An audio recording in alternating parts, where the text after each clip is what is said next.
Bem-vindo ao Fragmentos Vivos, onde os ecos do passado ainda reverberam através dos milênios. Hoje, vamos mergulhar em um mundo esquecido, onde cada respiração poderia ser a última, onde predadores colossais dominavam a terra e o mar, e onde nossos ancestrais mais distantes lutavam pela sobrevivência em um planeta que não conhecia piedade. Se você é apaixonado por mistérios ancestrais, pela história épica da vida na Terra e pelas lendas que moldaram nossa existência, inscreva-se no canal e ative o sininho para não perder nenhuma jornada através do tempo. Prepare-se para testemunhar um mundo que existiu há 4,8 milhões de anos, no auge do Plioceno, quando o perigo estava sempre à espreita.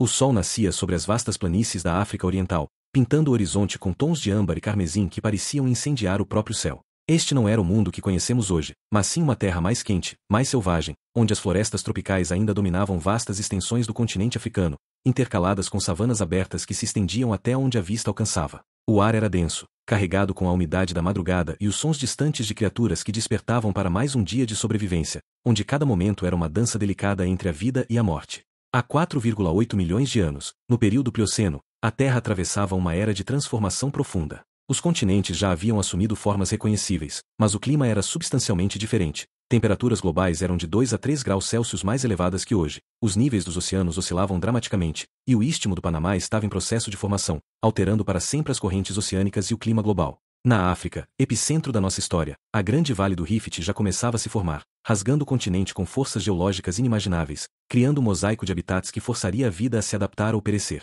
Neste mundo de extremos, as criaturas que habitavam a África eram tanto familiares quanto completamente alienígenas aos nossos olhos modernos. Elefantes ancestrais, maiores e mais robustos que seus descendentes atuais, vagavam em manadas pelas planícies. Rinocerontes primitivos com chifres assimétricos pastavam nas bordas das florestas, e felinos de dentes de sabre, os temíveis machairodontíneos, espreitavam nas sombras com seus caninos curvos como adagas mortais. Mas o mais intrigante de todos os habitantes deste mundo perdido eram os primeiros hominídeos, nossos ancestrais distantes, que davam seus primeiros passos hesitantes em direção a um destino que moldaria todo o planeta. Entre as gramíneas douradas que se curvavam ao vento, uma presença imponente comandava respeito absoluto, os grandes felinos predadores do Plioceno. O Machairodus, um dos maiores membros da família dos dentes de sabre, pesava mais de 200 kg e era uma máquina de matar perfeitamente adaptada. Seus caninos superiores se projetavam como lâminas curvadas, capazes de perfurar a carne e as artérias vitais de presas que eram frequentemente maiores que ele próprio. Estes não eram simples predadores, eram os arquitetos do medo, escultores da seleção natural,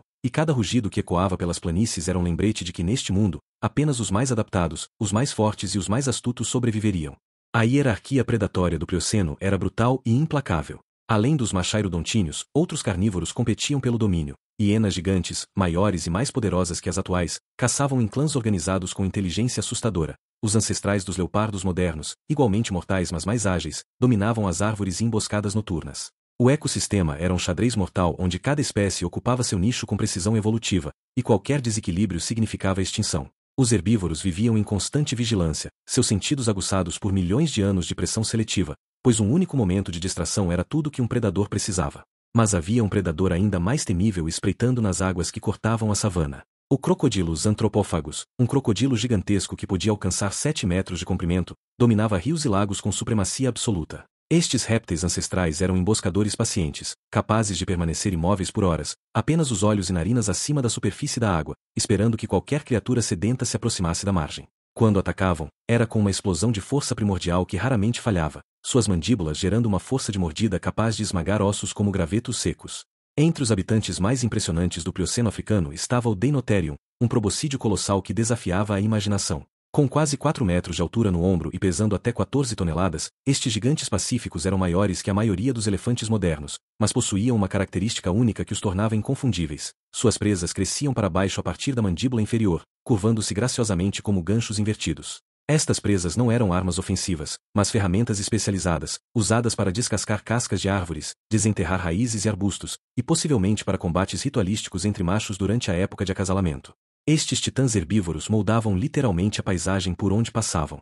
Uma única manada de Deinotherium podia derrubar dezenas de árvores em um único dia, criando clareiras que permitiam que novas plantas colonizassem áreas antes dominadas por vegetação densa. Eles eram os jardineiros involuntários do Plioceno, engenheiros ecológicos cujas ações tinham efeitos cascata em todo o ecossistema. As árvores derrubadas forneciam alimento para inúmeras outras espécies. As clareiras criadas permitiam que gramíneas crescessem, atraindo herbívoros menores, que por sua vez atraíam predadores. Era um círculo perfeitamente equilibrado de causa e efeito, uma sinfonia de vida orquestrada ao longo de milhões de anos. Mas até mesmo estes gigantes não estavam livres de perigo. Quando jovens ou enfraquecidos por idade ou doença, os Deinotherium tornavam-se alvos tentadores para grandes predadores que caçavam em grupos coordenados. Hienas gigantes, trabalhando em clãs de mais de 20 indivíduos, podiam cercar e derrubar até mesmo um adulto solitário através de ataques persistentes que duravam horas, mordendo tendões e causando ferimentos que gradualmente debilitavam a presa colossal. Era uma demonstração brutal da lei fundamental da natureza. Não importa quão grande você seja, a sobrevivência nunca é garantida. Em meio a este panorama de gigantes e predadores mortais, criaturas pequenas e aparentemente insignificantes começavam a escrever o capítulo mais importante da história da vida na Terra. Os australopitecos, nossos ancestrais hominídeos, eram bípedes de aproximadamente 1,2 metros de altura, pesando entre 30 e 40 kg, com cérebros não muito maiores que os de chimpanzés modernos. Mas possuíam algo revolucionário: caminhavam eretos sobre duas pernas, liberando suas mãos para carregar alimentos, ferramentas rudimentares e, mais importante, seus filhotes. Esta postura vertical não era apenas uma adaptação física, era uma declaração de independência evolutiva, o primeiro passo literal em direção à humanidade. A vida dos primeiros hominídeos era definida por desafios constantes e decisões que frequentemente significavam a diferença entre vida e morte. Cada dia começava com a necessidade urgente de encontrar alimento: frutas, nozes, raízes, ovos, insetos, e ocasionalmente carne de carniça quando a oportunidade surgia. Eles viviam em grupos sociais pequenos, geralmente de 20 a 30 indivíduos, onde os laços familiares eram fortes e a cooperação era essencial para a sobrevivência. As fêmeas carregavam seus filhotes por anos, investindo uma quantidade extraordinária de energia em cada descendente, enquanto os machos patrulhavam as fronteiras do território, sempre vigilantes contra predadores e grupos rivais. Mas a maior ameaça não vinha apenas dos grandes predadores, vinha da própria paisagem que mudava ao redor deles. O clima do Plioceno era instável, com períodos de seca prolongada alternando com estações chuvosas intensas. Durante as secas, as fontes de água tornavam-se campos de batalha, onde todas as criaturas da savana se congregavam por necessidade, criando perigosos encontros entre predadores e presas, entre espécies competidoras e entre diferentes grupos de hominídeos que disputavam os mesmos recursos escassos. Nestas margens lamacentas e poços d'água minguantes, a tensão era palpável, e a violência, inevitável.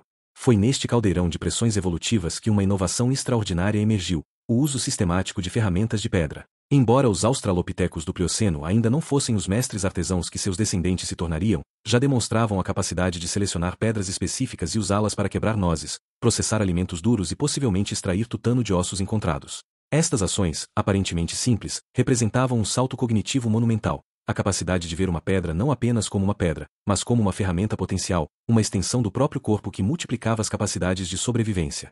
O impacto desta inovação tecnológica primitiva era profundo e multifacetado.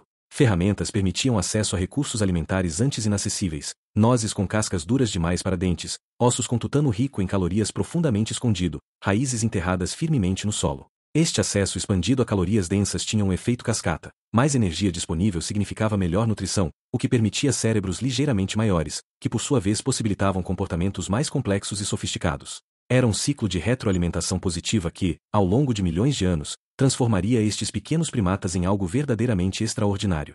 Mas as ferramentas também tinham um significado social profundo que ia além da mera subsistência. O conhecimento de quais pedras eram melhores, onde encontrá-las, e como usá-las efetivamente precisava ser transmitido de geração em geração, criando as primeiras formas rudimentares de cultura e aprendizado social. Os mais velhos ensinavam os jovens, os inovadores compartilhavam descobertas com o grupo, e comportamentos bem-sucedidos se espalhavam através das populações. Era o nascimento da tradição cultural, o primeiro sussurro do que eventualmente se tornaria linguagem, arte, ciência e civilização, tudo começando com uma pedra simples em uma mão ancestral. Quando o sol se punha sobre a savana africana, um manto de escuridão trazia consigo um tipo diferente de terror. A noite pertencia aos caçadores noturnos, criaturas perfeitamente adaptadas às sombras, com sentidos aguçados que transformavam a escuridão em uma vantagem letal. Entre os mais temidos estavam os ancestrais dos leopardos modernos, felinos de porte médio que dominavam a arte da emboscada arbórea. Estes predadores passavam as horas diurnas descansando nos galhos mais altos, tornando-se praticamente invisíveis, para depois descer ao anoitecer e patrulhar silenciosamente seus territórios com uma graça mortal. Para os primeiros hominídeos, a noite era o momento de maior vulnerabilidade. Sua visão noturna era pobre comparada aos predadores que os caçavam, e embora pudessem ouvir e farejar perigo, estes sentidos eram dramaticamente inferiores aos dos grandes felinos. A solução evolutiva era buscar refúgio em locais defensáveis, cavernas rasas, fendas em rochas, ou o mais comum, as copas de árvores grandes onde podiam construir ninhos rudimentares de galhos. Estes refúgios noturnos tornavam-se o centro da vida social do grupo, onde os hominídeos se amontoavam para calor, conforto e proteção mútua, enquanto os sons aterrorizantes da savana noturna ecoavam ao redor. Mas nem sempre o refúgio era suficiente. Leopardos ancestrais eram escaladores extraordinários, capazes de alcançar presas até mesmo nas árvores mais altas. Hienas, embora menos ágeis em subir, eram persistentes e inteligentes, capazes de esperar pacientemente ao pé de uma árvore por horas ou mesmo dias, eventualmente forçando suas presas a descer por exaustão e fome. E havia sempre o risco dos acidentes noturnos, um galho que se partia sob o peso, um membro do grupo que se aventurava muito longe do refúgio para necessidades básicas, uma mãe carregando um filhote que perdia o equilíbrio. A noite cobrava seu tributo silenciosamente, e ao amanhecer, nem todos que viram o pôr do sol estariam lá para testemunhar o nascer. Os cursos d'água que serpenteavam através da paisagem do Plioceno eram artérias vitais que sustentavam toda a vida, mas também eram fronteiras traiçoeiras onde a morte espreitava tanto acima quanto abaixo da superfície. Estes rios não eram os fluxos constantes que conhecemos hoje, mas sistemas dramáticos que inchavam dramaticamente durante as estações chuvosas, transformando-se em torrentes furiosas capazes de arrastar árvores inteiras, e depois minguavam durante as secas prolongadas, deixando apenas poços isolados de água lamacenta que se tornavam palcos de desesperada competição. As margens destes rios durante a estação seca tornavam-se verdadeiros campos de batalha ecológicos. Todas as criaturas da região convergiam para os poucos pontos de água remanescentes, criando cenas de biodiversidade densa mas tensão extrema. Manadas de herbívoros bebiam nervosamente, sempre atentas, enquanto predadores observavam de posições estratégicas, calculando o momento perfeito para atacar. E escondidos nas águas turvas, os crocodilos gigantes esperavam com paciência infinita, seus corpos imóveis como troncos flutuantes, até que uma presa incauta se aproximasse demais da margem traiçoeira. Para os hominídeos, conseguir água era um risco calculado que precisava ser tomado diariamente. Eles desenvolveram estratégias sofisticadas, aproximavam-se em grupos grandes para maior segurança em números, enviavam soltos para avaliar o perigo antes da aproximação principal, e bebiam rapidamente antes de recuar para posições mais seguras. Alguns grupos aprenderam a colher água de fontes alternativas, seiva de certas plantas, água acumulada em cavidades de árvores após chuvas, ou mesmo a umidade de frutas e tubérculos. Mas eventualmente, os rios não podiam ser evitados, e cada visita às suas margens era um lembrete visceral de que a água, fonte de toda a vida, era também um dos lugares mais perigosos do Plioceno. O perigo no Plioceno não vinha apenas do solo, os céus também abrigavam predadores formidáveis. Águias gigantes, com envergaduras que ultrapassavam 3 metros, patrulhavam as correntes térmicas ascendentes com olhos extraordinariamente aguçados, capazes de detectar movimento de pequenos mamíferos a mais de 1 quilômetro de distância. Estas aves de rapina colossais eram especializadas em caçar primatas, e os jovens hominídeos, pequenos e vulneráveis, eram presas tentadoras. Um ataque vinha do nada, uma sombra súbita, o assobio do ar cortado por asas poderosas, garras como ganchos de aço fechando-se ao redor de um corpo pequeno, e então a subida vertiginosa enquanto gritos de terror e desespero ficavam para trás. As estratégias de defesa contra predadores aéreos exigiam constante vigilância e comportamento adaptativo. Os hominídeos aprenderam a evitar áreas abertas durante os horários de pico de caça das águias, preferindo movimentar-se próximo à vegetação densa ou formações rochosas que ofereciam cobertura contra ataques de cima. Indivíduos mais velhos e experientes do grupo mantinham olhos constantemente voltados para o céu, emitindo chamados de alarme específicos quando detectavam a silhueta característica de uma grande ave de rapina. Os jovens eram mantidos no centro do grupo durante deslocamentos, cercados por adultos que formavam uma barreira viva, sacrificando sua própria segurança pela proteção da próxima geração.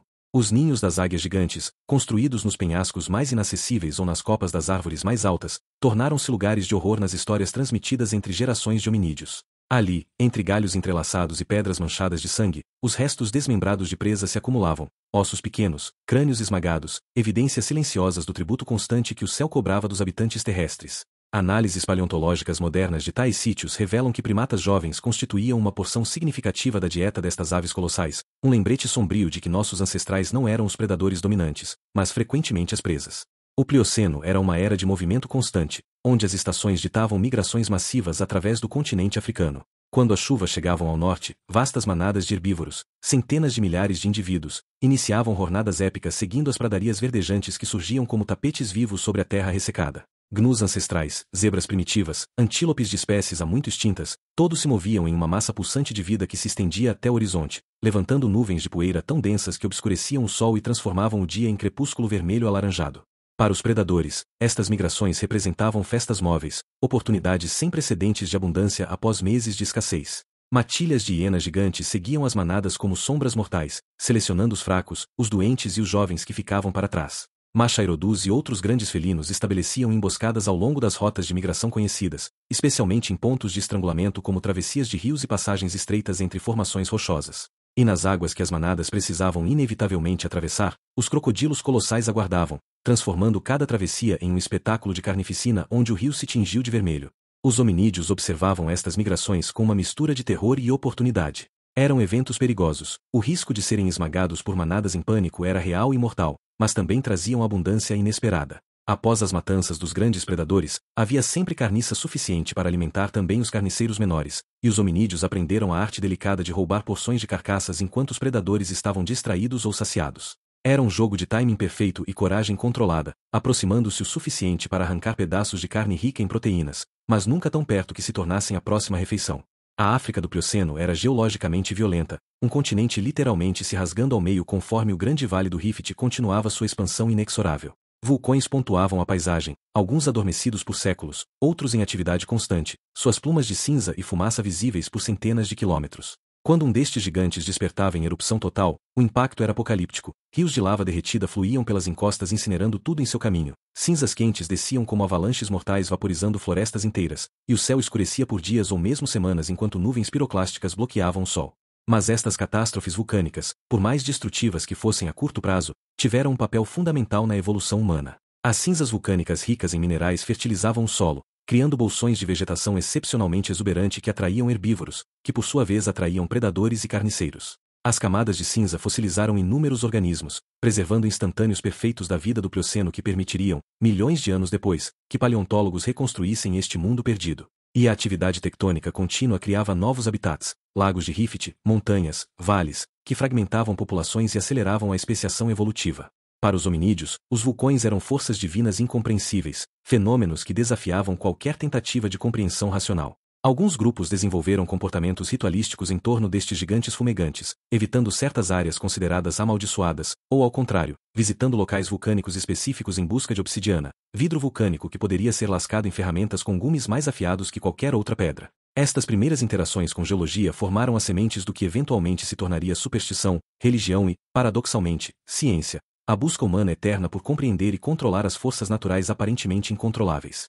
Nem todos os perigos do Plioceno eram grandes e visíveis. Ameaças microscópicas eram igualmente letais, talvez até mais, pois não podiam ser evitadas através de vigilância ou velocidade. Parasitas intestinais infestavam virtualmente todos os animais, drenando nutrientes vitais e causando debilitação crônica. Infecções bacterianas de feridas, impossíveis de tratar, transformavam cortes menores em sentenças de morte lenta e agonizante. E doenças virais transmitidas por insetos picadores varriam populações inteiras, dizimando grupos de hominídeos que não tinham qualquer compreensão do que os matava ou como se proteger.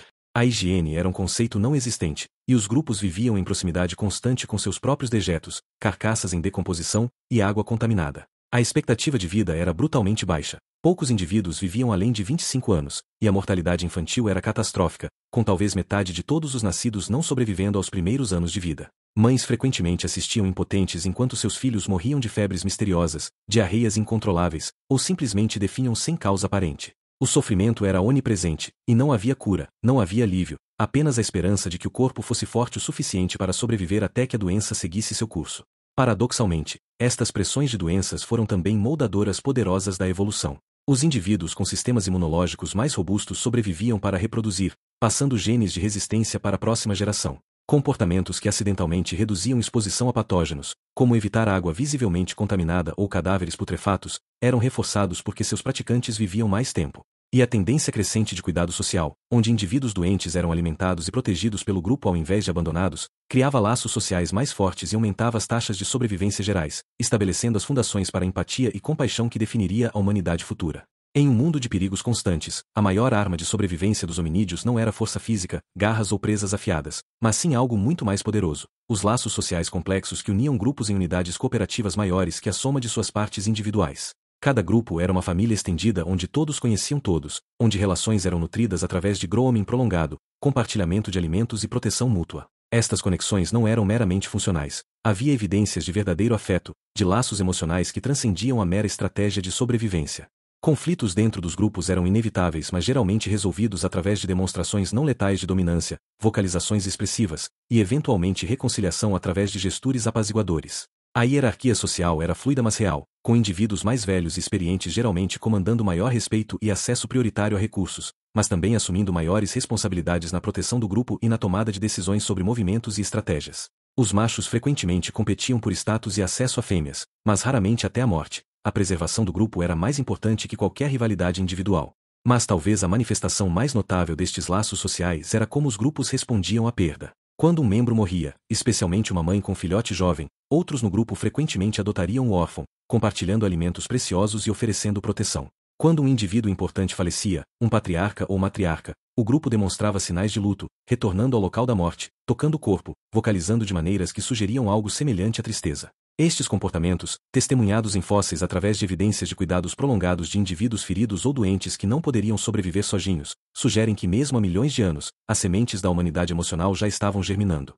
Nem todas as interações sociais eram pacíficas. Quando grupos diferentes de hominídeos encontravam-se, especialmente em períodos de escassez de recursos, os resultados podiam ser violentamente territoriais. Estas não eram guerras organizadas no sentido moderno, mas confrontos brutais onde superioridade numérica geralmente decidia o resultado. Um grupo maior poderia emboscar o menor, afugentá-los de fontes de água vitais, ou em casos extremos, matar machos adultos e sequestrar fêmeas em comportamentos perturbadoramente similares aos observados em chimpanzés modernos. Estes conflitos intergrupais, por mais violentos que fossem, também serviam propósitos evolutivos complexos. Grupos que cooperavam melhor internamente, que coordenavam ataques e defesas mais efetivamente, que demonstravam maior lealdade entre membros, tinham vantagens significativas. Isto criava pressões seletivas não apenas para indivíduos mais fortes ou mais inteligentes, mas para grupos mais coesos e cooperativos. A seleção de grupo trabalhava em paralelo com a seleção individual, favorecendo traços como altruísmo, comunicação eficaz e disposição para defender companheiros de grupo mesmo a risco pessoal. Curiosamente, não era apenas violência que caracterizava encontros intergrupais. Ocasionalmente, especialmente quando recursos eram abundantes, diferentes grupos podiam tolerar-se em proximidade relativa, e jovens adultos, especialmente fêmeas, às vezes migravam entre grupos, um comportamento crucial para evitar endogamia e manter diversidade genética. Estas trocas criariam as primeiras redes sociais expandidas, onde membros de diferentes grupos tinham laços familiares cruzados que podiam moderar conflitos futuros. Era o primórdio rudimentar de algo que eventualmente se tornaria comércio, diplomacia e cultura compartilhada entre comunidades humanas. Conforme os milênios passavam e o Plioceno caminhava para seu fim, mudanças sutis mas profundas estavam ocorrendo nos hominídeos da África Oriental. Seus cérebros, embora ainda pequenos comparados aos humanos modernos, estavam gradualmente aumentando, impulsionados pelas pressões implacáveis de um ambiente em constante mudança. Cada pequeno incremento em capacidade cognitiva oferecia vantagens de sobrevivência, melhor memória espacial para encontrar recursos sazonais, maior capacidade de prever comportamento de predadores, habilidades sociais mais sofisticadas para navegar relacionamentos grupais complexos.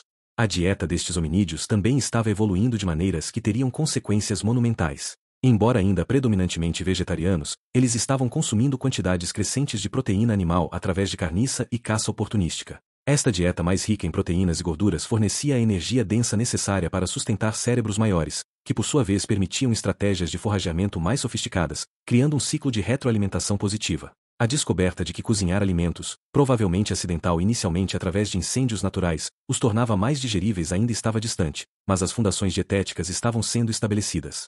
E então, nas camadas geológicas correspondentes ao fim deste período, paleontólogos modernos encontrariam algo extraordinário, evidências dos primeiros passos genuínos em direção à humanidade. Ferramentas de pedra não apenas usadas, mas deliberadamente manufaturadas segundo padrões específicos. Sinais de comportamentos simbólicos rudimentares, pigmentos minerais coletados sem propósito nutricional óbvio, sugerindo decoração ou marcação. Marcas de corte em ossos indicando o processamento sistemático de carcaças. Estes hominídeos do final do Plioceno eram a ponte entre o mundo primata e o humano, carregando dentro de si as sementes genéticas e comportamentais que floresceriam eventualmente em linguagem, arte, ciência e civilização.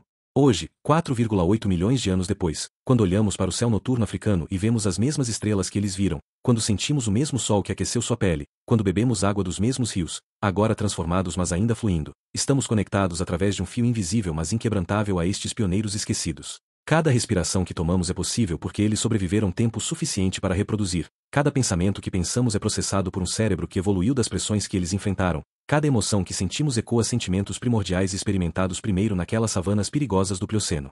Os perigos que eles enfrentaram forjaram em nós capacidades extraordinárias, nosso medo instintivo de predadores que não existem mais, nossa capacidade de cooperação em grupos grandes, nossa empatia por aqueles que sofrem, nossa curiosidade insaciável sobre o mundo ao nosso redor, nossa resiliência diante de adversidades impossíveis. Somos literalmente feitos das decisões que eles tomaram, dos riscos que correram, das inovações que tentaram, dos sacrifícios que fizeram. Não existimos apesar dos perigos que eles enfrentaram, mas precisamente por causa deles. Cada ameaça sobrevivida era um filtro evolutivo que nos moldou em quem somos hoje. Então, da próxima vez que você enfrentar um desafio que parece insuperável, lembre-se, Você carrega dentro de si a herança de sobreviventes definitivos, de criaturas que enfrentaram literalmente o fim do mundo regularmente e ainda assim persistiram, adaptaram, evoluíram. Você é o descendente de uma linha ininterrupta de vencedores em um jogo cósmico de sobrevivência jogado por milhões de anos. E se eles pudessem ver você agora, em um mundo sem dentes de sabre, sem crocodilos de 7 metros, sem fome constante, um mundo que eles ajudaram a criar através de suas lutas, acho que ficariam orgulhosos. Se você gostou desta jornada através do tempo, não esqueça de se inscrever no Fragmentos Vivos e ativar as notificações. Até a próxima aventura pelos mistérios do passado.